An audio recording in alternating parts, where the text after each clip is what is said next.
अस्सलाम। मैं हूं हलचल चंपारनी और आप देख रहे हैं जनता की उमंग। आज हमारे साथ शाहजाद गुमस्ता जी है जो भावी मुखिया प्रत्याशी है 17 ग्राम पंचायत सेमरा सगरदीना से। सर, आपका बहुत बहुत स्वागत है जनता की उमंग में कि आपने अपना कीमती वक्त निकाल कर हमारे चैनल पर अपनी बात रखने का हमें मौका दिया। बहुत बहुत स्वागत है आपका। भी स्वागत है। सबसे पहले तो मैं आपसे ये जानना चाहूँगा कि आप अच्छा खासा काम कर रहे थे, आपका बिजनेस था, तो आखिर कौन सी ऐसी वजह है कि आप बिजनेस के साथ साथ आप सियासत में अपना कदम रखना चाह रहे हैं?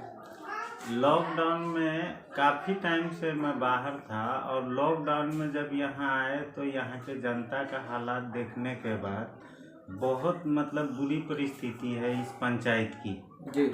और इस गांव को, इस एरिया को हमारे बाप दादा बहुत अच्छे से एक जगह रख के सद्भाव बना के आज तक लेके आए थे। और काफ़ी टाइम लगभग 20 इयर्स से जब तक यहाँ पे मुखिया का या ये सब का हुआ है, जब से बहुत परिस्थिति, और अब तक हम लोगों को मालूम नहीं हो पाता था क्योंकि हम लोग एक साल में 2 दिन 4 दिन के लिए आके चले जाते थे। लेकिन लॉकडाउन में जब यहाँ पे रुक गए तो जनता काफ़ी आदमी से मिले और जनता की बात सुनी, तो इसमें यही हुआ से अगर आप लोग नहीं खड़े होते हैं तो फिर ये कभी अच्छा नहीं होगा। यहाँ मुट्ठी भर लोगों के उसमें यहाँ पे मुखिया या कोई भी ऐसा जो भी आता है हमारे पंचायत में बाहर से फंड वगैरह, वो सभी आदमी को नहीं मिल पा रहा है। अच्छा, तो ये आपका आरोप है कि लॉकडाउन के अंदर आपने देखा, लोगों को परेशानी देखी, जिसकी वजह से आप बिजनेस के साथ साथ सियासत में अपना कदम रखने की कोशिश कर रहे हैं। और आपका ये भी आरोप है कि जो यहाँ के प्रत्याशी लोग हैं, मुखिया जो जीते हुए हैं, तो वो लोग जनता का जो हक है उसे नहीं देते हैं, इसलिए आप सियासत में आना चाह रहे हैं। बिल्कुल बिल्कुल, गरीब और गरीब होता जा रहा है। गवर्नमेंट की तरफ से कुछ भी आता है तो वो यहाँ मुट्ठी भर लोगों को ही मिल पाता है, सब लोगों को नहीं मिलता है। यानी जनता तक जो उसका हक है वो पहुँच नहीं पाता है। तो कौन सा ऐसा मुद्दा है जिसको लेकर आप चुनाव में कदम रखेंगे? बस जीरो टॉलरेंस का नीति करना है। जिस तरह दिल्ली में एक अरविंद केजरीवाल साहब ने जो वहाँ पे सुधार किया अपने बदौलत, उस तरह हम लोग भी यहाँ कोशिश करेंगे से बिल्कुल भ्रष्टाचार को ख़त्म कर दिया जाए। जो भी चोर लुटेरा लोग है सबको साइड किया जाए और हम लोग अच्छा यहाँ पे पंचायत में कार्य करके दिखाने का एक बेहतरीन वातावरण आप देना चाह रहे हैं जनता को, और हर जनता तक आप जुड़ना चाह रहे हैं। बिल्कुल बिल्कुल, ऐसा ही करना है। और एकदम 1 रुपए की पीसी नहीं होगी हमारे पंचायत में। हम लोग किसी को भी नहीं खाएंगे, नहीं खाने देंगे।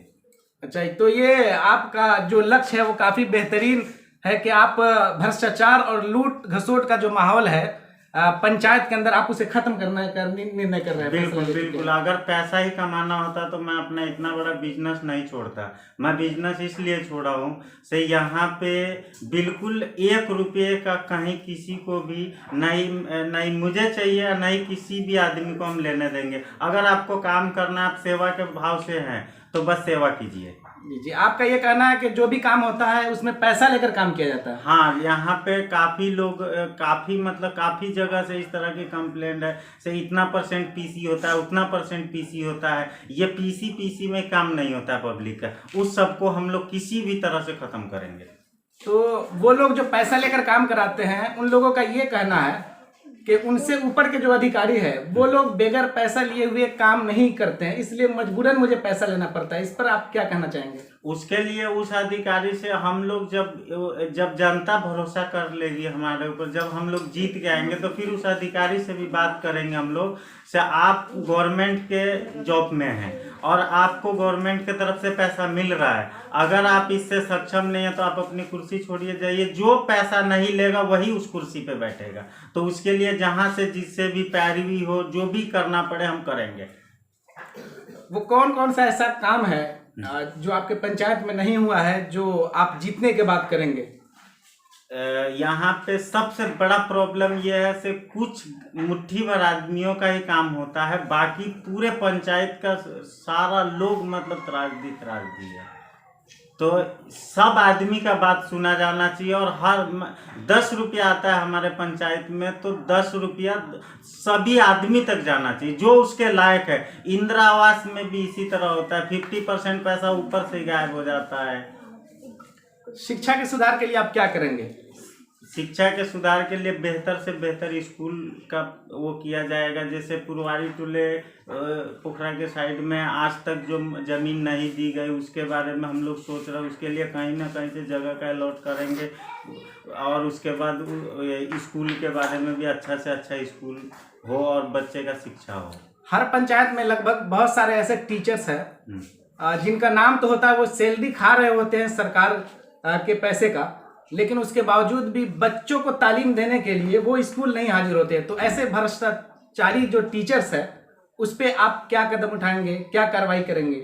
बिल्कुल सब पे कार्रवाई होगा। एक जो नीचे बैठा हुआ है एकदम चपरासी से लेके ऊपर तक हर आदमी को हम लोग साइडलाइन करेंगे। आप आज तक क्या किए हैं उससे हमको कोई लेना देना नहीं, लेकिन आज से आपको ये नहीं करना है। अगर आप इस तरह करना चाहते हैं तो आप भी कुर्सी पे नहीं रहेंगे।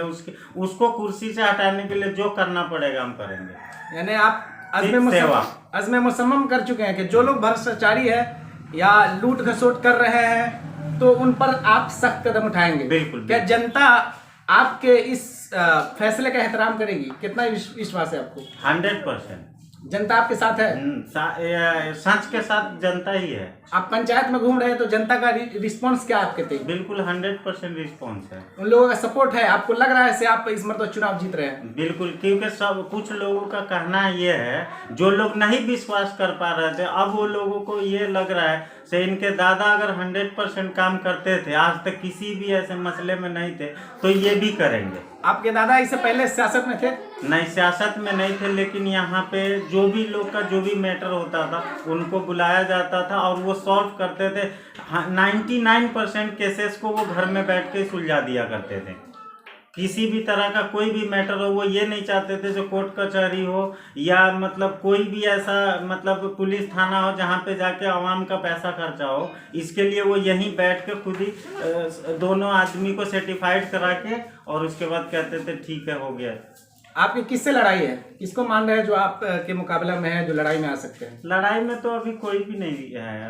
अभी अब तक के आंकड़े में आज का जो रिपोर्ट है इसमें हमको लड़ाई में कोई भी नहीं दिखा। तो आपका मानना है कि आप प्रचंड बहुमत से जीत रहे हैं? बिल्कुल।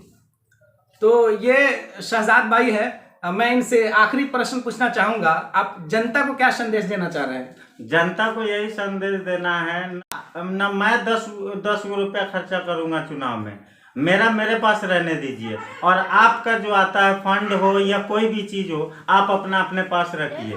बिचौलिए को खत्म कर देना है। बिल्कुल जीरो टॉलरेंस अपनाना है सब आदमी को।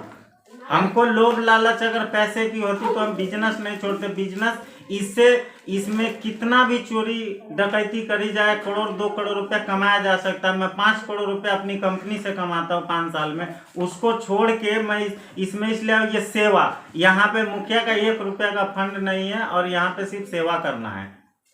अच्छा, बहुत सारे ऐसे प्रत्याशी होते हैं जो पैसा फेंक करोड़ खरीद लेते हैं। क्या आपको लगता है कि आप बगैर पैसा खर्च किए हुए आप कुछ मतदान मिलेगा? मेरे घर का जो मेरे वंशज या अब तक जो हुआ है, मुझे उस चीज पे भरोसा है से जैसे आज मेरे दादा का या मेरे बाप का नाम आता है, उसी तरह मेरे नाम को भी लोग वैसे ही समझ रहे हैं। ये लोग किसी तरह के किसी भी लेन देन में विश्वास नहीं करते हैं। तो इस तरह से जनता को भी विश्वास है से ये न लेना जानते न देना जानते हैं।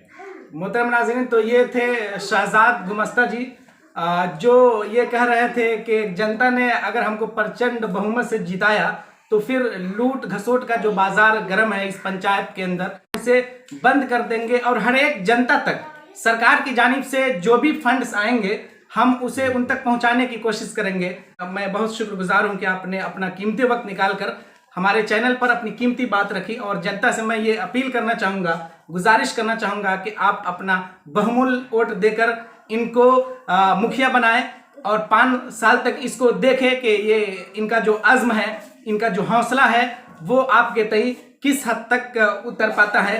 ये आपके काम आते हैं या नहीं, फिर उसके बाद आप 5 साल के बाद जो फैसला करना चाहेंगे वो आपके लिए मुनासिब होगा। तो इन्हें अपना कीमती वोट देकर आप इन्हें जिताएं और इन्हें एक मौका दें। Thank you sir.